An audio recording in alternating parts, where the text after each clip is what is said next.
Hey friends, welcome to the Energy Independence Show. Today we have a special guest. His name is Nils Söderström of RenBloc. He is a serial entrepreneur, and his latest efforts involve more transparency in energy using blockchain. Welcome to the show, Nils. Thank you for having me, Les. If you're watching this show, we encourage you to like, comment, and share the feed. On question number one, Nils, we asked, can you tell us a little bit about yourself and what got you into the energy industry? So as you said in the intro, I've started a few different companies. I find myself as a serial entrepreneur. I like sort of that entrepreneurial challenge. But I've also got a background in management consulting, and through that, I got into the energy industry. Worked with renewables for a long time. Also worked with small scale off-grid solar installations, and I find the energy industry really interesting. There's a lot of issues, global issues facing us today with the energy industry, and a lot of change happening. So it's just a really fascinating industry to be in, especially from the startup entrepreneurial side of it. Yeah, absolutely. Well, can you tell us about your company, RenBloc, and what your role is there? So I'm one of the two founders of RenBloc. My co-founder, we also have a background in the energy industry, and we kind of sat down and got to talking a few years back, and realized that there's no actual way for us to get any insights into what type of energy we're getting. With any other market, any other product out there, you as a consumer will most likely always know exactly what goes into the products that you consume. What cotton makes up your shirts. Where does the grains that go into the bread, where those sourced from? But there's no way of telling in the energy industry today where the energy that powers your lights or your home comes from, and that's sort of the issue or the problem that we set out to solve with RenBloc. Mm-hmm. Well, blockchain is something that people maybe associate with cryptocurrency. On question number three, how can consumers understand blockchain as opposed to cryptocurrency? Well, blockchain is built up on a technology that's called smart contracts, and what it does mainly is that it gives a traceability to everything you're doing on a massive ledger. So any sort of transaction that's happened at any time, you can always trace that back and look at it and see who made the transaction from where to where, which naturally feeds well into a crypto or a currency environment. However, that's just one small part of it. We're seeing blockchain being used for all kinds of transactional functionalities today. The clothing industry is using it to trace the materials in their clothes. We see it in other parts of industries. It's been a heavy focus within currency with stuff like Bitcoin and those type of applications. But I think we're just at the very start of all the different applications that are possible for blockchain. And energy is energy naturally, which we're doing is one major part of it. What we're doing with blockchain and energy is that we're again verifying those transactions. So we're verifying where the energy comes from using blockchain.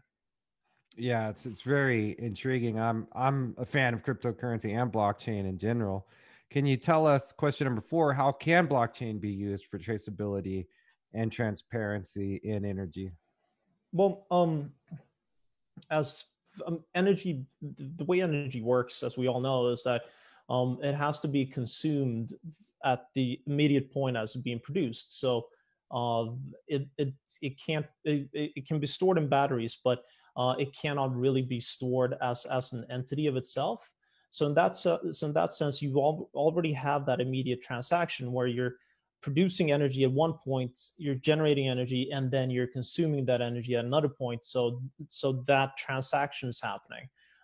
With if you apply blockchain to that, you can prove that every single one of those transactions are happening, and there's a million of those transactions happening in the grid, in the net at the same time. So blockchain then becomes a very, very valuable tool in just verifying all those transactions and being able to showcase that this energy was actually generated here, and it saturates these products or these machines or these households over here. The energy industry has been plagued with trust issues, and it's a very untangible market, in that sense that it's really not that easy to understand. And I think blockchain can come in and with that verification and with the transparency that blockchain inherently has, it can help a lot with building up that, making the energy industry more tangible for people, I guess. So Yeah. there's a lot of things that blockchain can do to help elevate the general conception, general knowledge of the energy industry. Right. Well, it's great to take a complicated problem and apply complicated technology, but on the consumer side, make it simple, and for the stakeholders for it to be simple. So it's great what you're doing. On question number 5, why did you build your blockchain platform? Why did you build a new one instead of using one that some might be familiar with, like Ethereum? Good question. We looked at different existing blockchains out there, Ethereum being one of the most well recognized ones, and it's a very strong and good blockchain to build off on. However, it does have a lot of different functionalities that maybe would not suit our purpose. And this blockchain is, as a lot of other things, it's a tool to serve a function. So in that sense, you need to find the tool that works the best for your function. Ethereum, as I said, very good, very well proven blockchain. However, has a lot of functionalities that we were not using. Some of the pros of Ethereum is that it is recognized. However, some of the cons is that the ledger is ever growing. You don't know the size of the ledger. In a few years, you will have to pay gas for it in order to operate it, and it's also built on a very substantial smart contracts base, but it has that gas and that cryptocurrency sort of thing with it. And when we opted to build our own blockchain, we did it so that we can control a lot of features of it. We could calculate the different byte size of it when we built it, so we could estimate how big the ledger would be when it grew. We could also make sure that the way we mine the blockchain, we could control that. So we're not taking up too much computing power. We're not taking up any gas or any currency with it, and it was a natural step for us. And I guess the future will see if we made a right choice. But it's been working so far. Awesome. Well, if you're just tuning in, we have a special guest here, Nils Söderström from RenBloc. He is an expert in blockchain and energy. And if you're watching, we encourage you to like, comment, and share the feed. Join us on our Facebook page, facebook.com/EIG Solar, where we have guests like Nils and others on a regular basis. So on question number 6, Nils, how can blockchain empower consumers to change the energy landscape? It's really a matter of choice, I think. If you know for sure where the provenance of your energy is, if you know for sure where your energy comes from, and you can verify that, really regardless of why you're doing so, it empowers you to ask questions, and then you can come back to your energy retailer, your energy provider, or even of the consumer brand, which makes claims about how they consume energy, and you can ask them, so can you verify this, and how do you verify this, and what is actually these claims that you're saying, and with that you get that consumer power that is so very common in other markets and other industries. And it is a very step-by-step movement. It's not gonna change anything overnight, but I do really see a future where we, as consumers, will go to our energy companies and energy providers and ask them more questions about things like this, which is going to nudge them to change. And I truly also believe that that nudge is going to go in a more sustainable and renewable direction. I don't think the majority of people are going to call up their energy retailer and ask them for more coal power or more of a non-renewable source. I think the nudge is going to be for renewables. So in that sense, verification and transparency builds that sort of trust and ability to ask those questions as a consumer. Right. Well, outside of the consumer choice and empowering the consumer, there are some issues with renewable energy that could possibly be, as we talked about previously, before the show, we talked about it on questions. It's an effect of renewable energy, right? Currently we're nudging on nighttime in Sweden. The sun is not out, so naturally we can't get any solar power at this very moment. And that is something inherent with renewables, and it's something also that you have to be aware of. Blockchain and energy transparency, I think, will shine a light on this very issue and make it very clear and transparent that this is an issue, that you cannot consume solar energy at night. You can only consume wind energy when the wind is blowing and such. And just being able to showcase this will not only create awareness for energy intermittency, but it'll also, I think, create that sort of hurry up and consume sort of effect that you have in other supply and demand markets, where you have a shortage of supply at a certain period, and then people naturally want that type of good, and then going to hurry up and consume.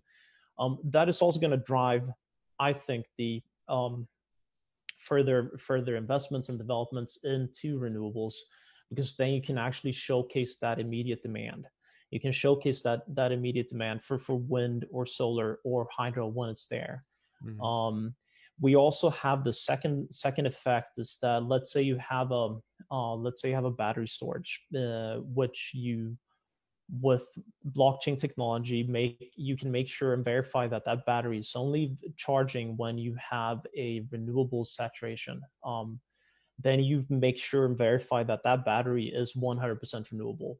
So if you then have if let's say I had a battery like that in my house now, and sadly I don't, and I would have charged that with solar energy during the day, then I could use that solar energy at night to saturate my lights, for instance. So that is also an application area that I see it's not far away. This future is happening as we speak. Mm-hmm. So it's happening right now. Right. So if somebody drives an electric vehicle, they can not only get price signals through blockchain, for instance, they can get signals to say that, hey, right now this power is renewable, and you should charge your car if that's what you want to do, from the sun or from the wind.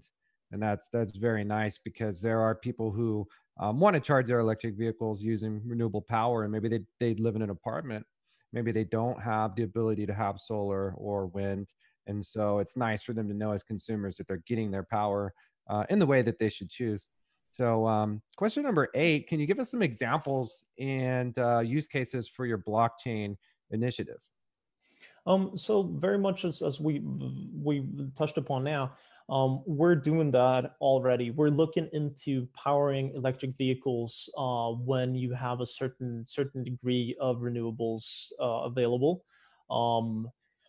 there's a lot of other issues and problems that comes along with that. Naturally, you don't want to wake up in the morning and find out that your car is out of battery because you can't drive to work, um, because the renewable levels were too low. So there's things in there that also needs to be worked out. What is the absolute minimum charge that you want? What are the thresholds to make the battery life more sustainable, things like that. But what we are seeing while working these issues out is just being able to provide customers and clients with a receipt or an overview of what is the composition of the charge in your battery is extremely helpful. We're seeing the same thing where we're doing tests where we put a indicator up in buildings, telling tenants and workers in that building exactly how renewable that building is in real time, and that sort of creates the awareness, it creates the buzz, it gets people talking, and it gets people asking questions, and that's really what we want in this is to build that sort of awareness. So those are the feedback loops that we're getting. We did early tests also where we put an indicator of more of a stoplight, if you want, where we told people in an office how much renewables were in the outlets at this very moment, and then with that indicator shining from red to yellow to green, they would know when to plug in or unplug their computers, when they could microwave their food, for instance. If they did so on a green level, then they did it with renewable power, and that was also really interesting and successful outcome where we could see that behavioral change. So there's a lot of interesting application areas, and as we're talking with clients, as we're moving forward in this, we're finding new and different interesting applications all the time. So there's a lot of interesting things happening. Right. Well, and then also you've got products that can be labeled and tracked as far as what the source of power was for the production of that product. Yes, we've done tests there as well, where we put stickers on products, on bottles, where the stickers said that this bottle was made with X 60, 70, 80% renewable energy. And what we saw with this was not only did we increase engagement rate for these bottles, the buzz and the marketing around these bottles was 6 times the industry standard. We also saw that we could increase sales in comparison to a bottle, which we ran 2 bottles, one with the sticker and one without. And when we saw that we would increase sales on the one with the sticker with about 9 to 10%, which is really interesting, because that means that people are engaged. They are, this is an issue for them, and they're willing to pay an added price for this type of knowledge and be able to choose that product over the other, which is it's the way that sort of really proved to us that this is just the way of future way of branding and communicating your sustainable brand to your customers. Right, absolutely. It reminds me over at REC, the CEO, Steve O'Neill, posted recently on his LinkedIn and Facebook, I believe, that the beers that he had in front of him were brewed using the solar panels from that manufacturer. And it made me think of you and the potential there, and potential for the world to know where their power and where their beer and where their products are coming from. So it's super, super neat. So on question number 9, how can blockchain development transform the future of energy? There's tons of interesting application areas outside of the transparency and provenance things. As we're seeing energy grow into areas which currently have not been saturated, and as we see electrification taking over in a lot of areas. For instance, So about 60% of all carbon emissions currently today are from transportation industry, and we're seeing that those two areas being electrified. So energy is moving in on those areas, and in that sense, we also need to know how to apply us with that energy. You're getting electric vehicles, that sort of things. And there's tons of interesting blockchain application areas there, but also looking at rural off-grid areas, major parts of Indonesia, major parts of Africa, where you don't have any electrical grid.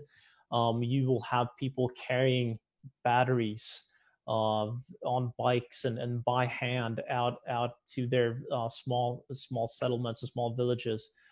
There's interesting application areas currently happening there, where people are tracking those transactions with those batteries and with that energy with blockchain. So there's a lot of interesting application areas where anything that needs to have a more transparency, and anything that would benefit from more transparency is a perfect application for blockchain. So I see tons and tons of different application areas for blockchain within the energy industry, and I think we've just started scratching the surface of it. Awesome. Well, before we get to the final question, I have a curveball for you. Yep. Unscripted here is would this allow people in the kind of a data feedback system to better manage, say in these rural areas, the distribution of batteries or excess power? I would say so, yes. In order to manage where you need the power to go, where you have where you need to move these batteries, where the batteries end up, and all that stuff it's all parts of different transactions. And then you could probably better control that. You would know if a battery over here has a 50% charge, and a battery over here has a 30% charge.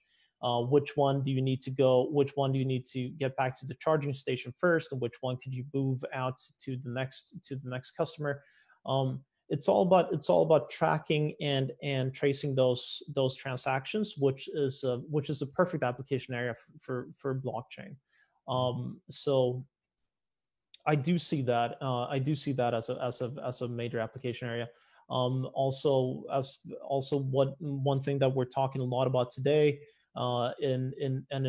in overall energy issues is transactions or energy distribution and transitions, and also in that sense load times and power loads and outages.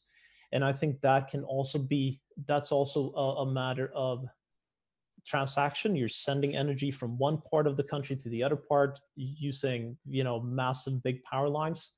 It's a form of transaction which can be naturally better managed and better controlled if you increase transparency, and if you increase the way you optimize and manage it. So I see that as the next major big thing for blockchain in the energy industry as well.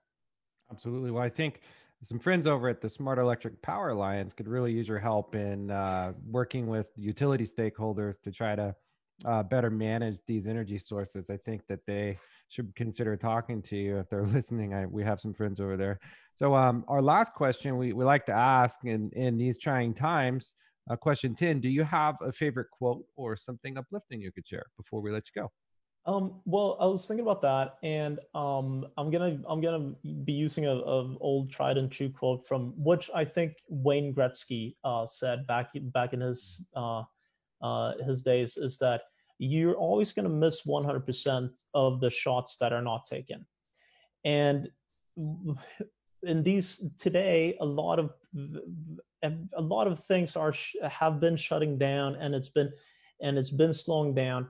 But I think what's really going to power us through these times is innovation, and is being able to have that sort of fearlessness to be able to try new things and sort of take that leap.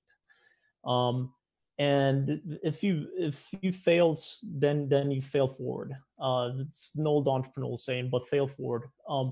And I think it's really important to at least try and make sure that you've taken that shot, so that you know that you've at least had a chance to score a goal. Otherwise you're not gonna you're gonna miss either way. So Absolutely. Well, I think you've really scored thank you. with this RenBloc platform. I think it's going to transform the consumer choice and help us better manage our energy and deal with the intermittency of solar and wind and other sources. I think it's going to really bring things together.